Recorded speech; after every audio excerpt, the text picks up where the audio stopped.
A Bíblia é luz no meu coração, ilumina meu caminho na escuridão. Palavras sagradas em cada lição. Graça e paz, amados, tudo bem? Então, seguindo aqui a nossa aula, mais 6 capítulos. Querido, fica firme, não desanima, porque às vezes você fica aí na frente do celular, olhando TikTok, YouTube, perdendo tempo. Às vezes você fica numa Netflix aí, vendo um stream de 40 a 50 minutos cada episódio. Lendo 6 capítulos por dia, você vai levar 15, 20 minutos no máximo, tá bom? E ainda vai ter o vídeo aqui para trazer algumas curiosidades para você a cada 6 capítulos, beleza? Então vamos embora. Hoje nós vamos falar sobre o capítulo 7, 8, 9, 10, 11 e 12. Então vamos trazer aqui rapidinho algumas curiosidades que você deixou passar enquanto você leu. A primeira é lá no capítulo 7. A primeira coisa é que Noé tinha 600 anos quando entrou na arca. 600 anos. Lá no finalzinho eu vou falar um pouquinho sobre isso. Outra coisa é que Noé levou 120 anos para fazer a arca. Olha que tremendo, amados. 120 anos com a família reunida fazendo a arca. Quantas pessoas hoje estão no mesmo tempo da situação de Noé? Às vezes estão na igreja fazendo a obra, enquanto os seus que estão de fora ficam tirando sarro, dizendo que isso é palhaçada, que não precisa. A igreja hoje é a arca de Noé. Nós estamos pregando que Jesus está voltando, que o anticristo já está aí, as coisas já estão acontecendo, uma só religião, uma só moeda, um só governo. Tudo está se preparando para isso. E o povo ainda está brincando, como Jesus disse, como aconteceu nos dias de Noé, enquanto as pessoas bebiam-se, casavam-se, estavam fazendo festa, de repente veio o grande terror na vida deles. Então vai ser da mesma forma. O povo vai estar bebendo, fazendo festa, enquanto isso o mal está tramando ocultamente para que as pessoas venham se perder. Então, amados, a igreja hoje é a arca de Noé, que está aberta por enquanto para que as pessoas venham se arrepender. E Noé, pensa, a família ficou ali 120 anos ajudando as crianças, desde a adolescência até casarem. Os filhos não arredaram o pé do lado do pai. Olha que tremendo, né? E quantas pessoas, quantos filhos nossos, às vezes, convivem conosco dentro da nossa casa e não seguem nossos passos. Mas Noé tinha algo com ele, querido, que a família que ajudou ele, porque Noé não poderia também construir sozinho a arca. Ele teria que ter a ajuda dos seus filhos, né? Outra coisa também é que o dilúvio ele foi uma punição por causa da profundidade do pecado dos homens. Eu não falei lá no capítulo 6, mas eu vou falar um pouquinho aqui. A Bíblia diz lá no capítulo 6 que os filhos de Deus se apaixonaram pelas filhas dos homens devido à sua beleza. Quem que são os filhos de Deus e filha dos homens? Como isso, pastor Fabiano? Os anjos caídos que se apaixonaram pela filha dos homens e acabaram coabitando com elas, gerando assim néfilins, filhos estes que eram híbridos, metade anjo, metade homem. Então viraram homens gigantes e estavam dominando a terra. E Deus não criou a terra para humanos híbridos, ele fez a terra apenas para homem de carne e osso, e não, que a única divindade aceita no corpo de um homem é o Espírito Santo de Deus.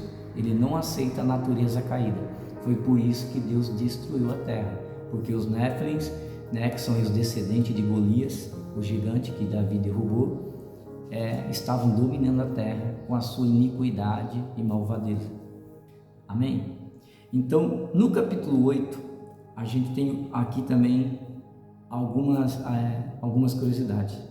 A primeira é que quando as águas ficaram 40 dias e 40 noites, que dá no total de 160 dias, que a água ficou submersa sobre tudo, então morreu todos na face da terra, não sobrou vegetação, não sobrou nada, tudo se acabou debaixo da terra.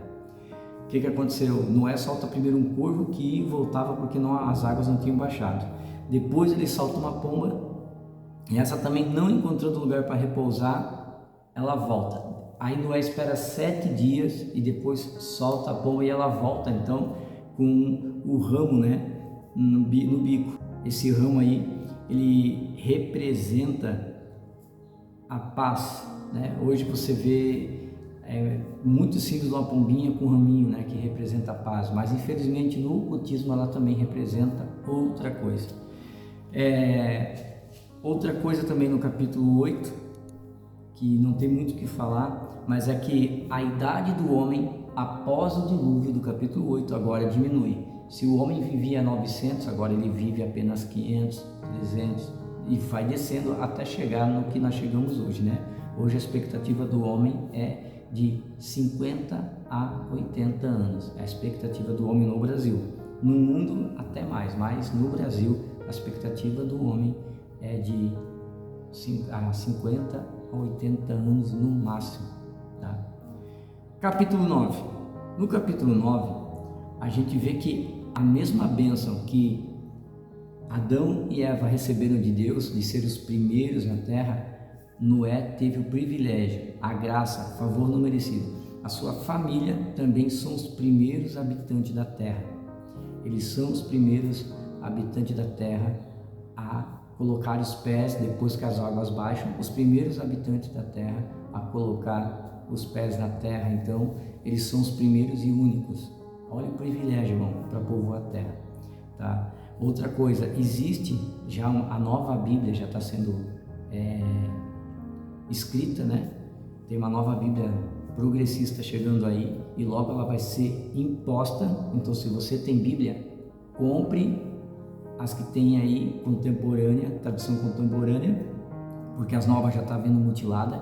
Compre a versão contemporânea, as versões antigas e guarda, porque você logo vai ser convidado a trocar a tua Bíblia para pegar a Bíblia atualizada pela inteligência artificial.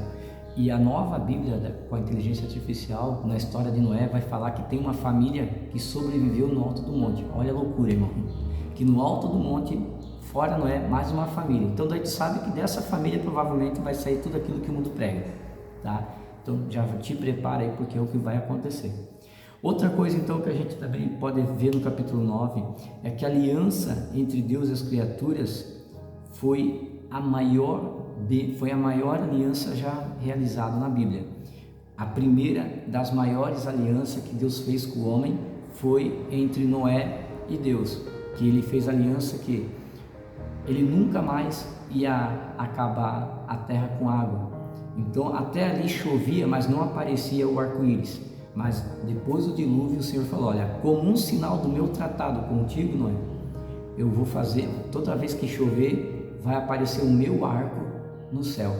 Olha que interessante, talvez você não sabia, mas o arco-íris é o sinal da aliança de Deus com o homem. Nunca foi sinal desses movimentos terríveis que tem por aí, tá? Não tem nada a ver.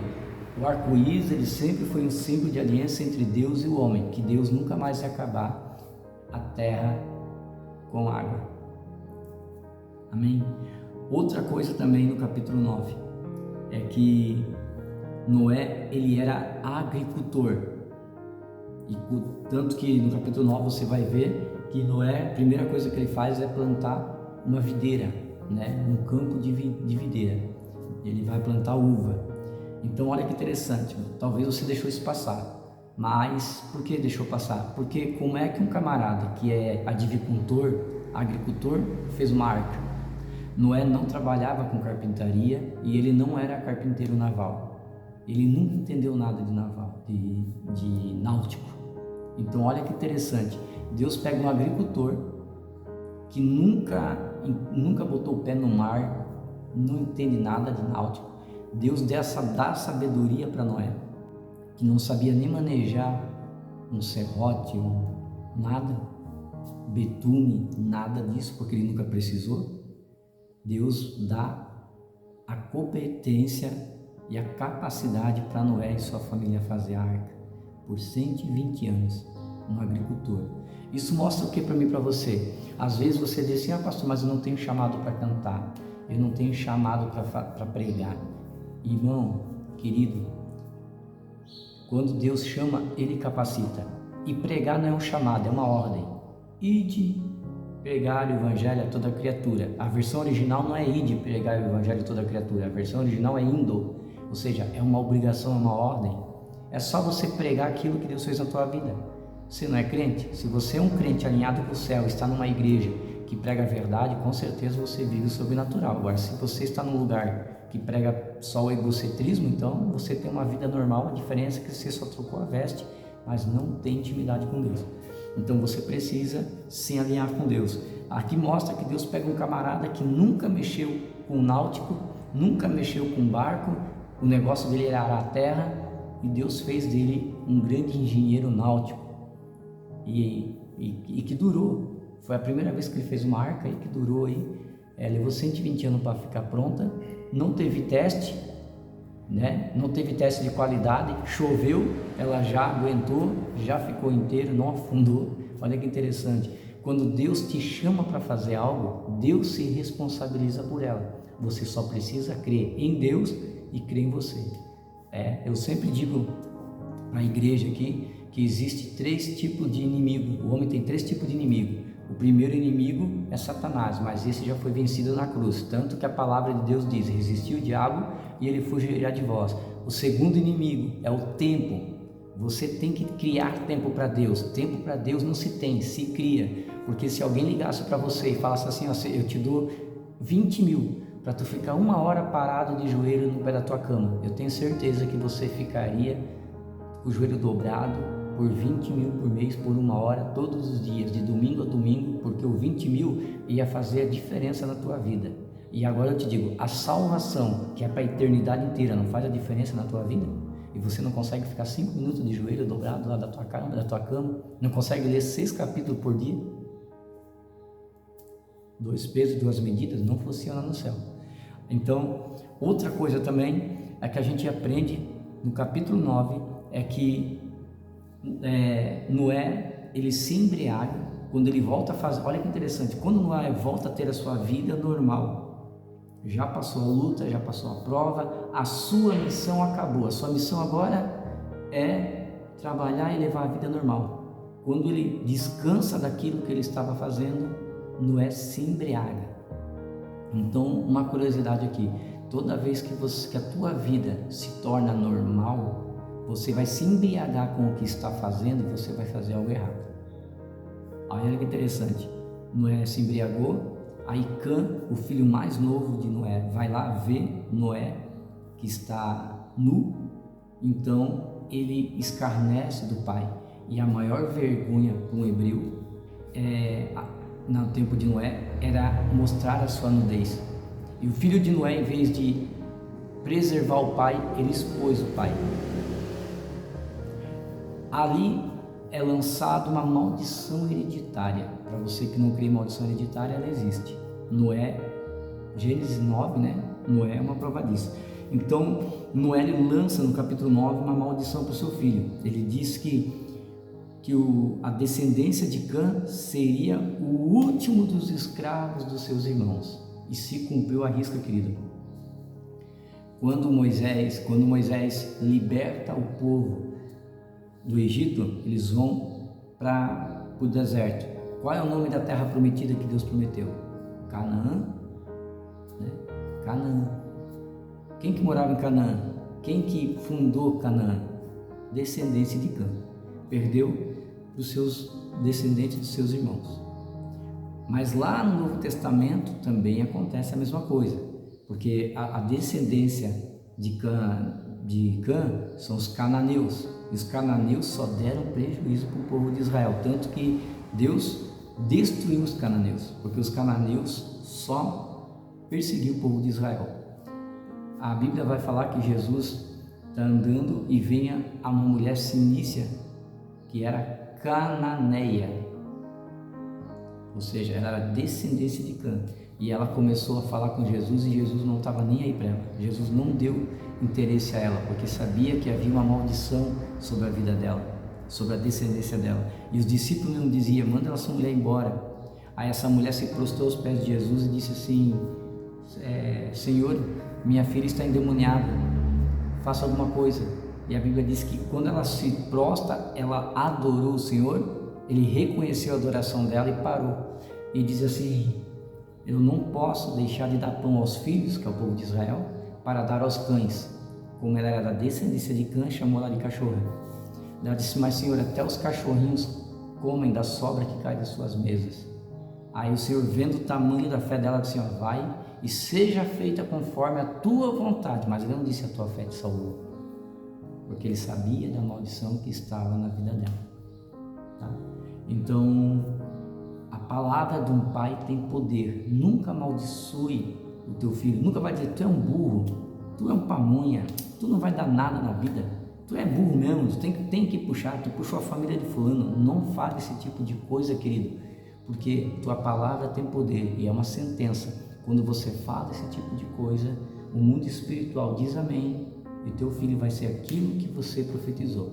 Não importa como teu filho ou tua filha seja, profetiza que eles vão ser uma bênção, profetiza que eles vão ser pregador da palavra, profetiza que nos teus olhos da fé você está vendo, cantando, pregando, fazendo a obra e ganhando almas. Profetiza. Esse é o teu trabalho como pai, como mãe. Então, essas são as curiosidades que nós aprendemos até aqui com Noé. Te aguardo aí para os próximos 6 capítulos. Deus abençoe.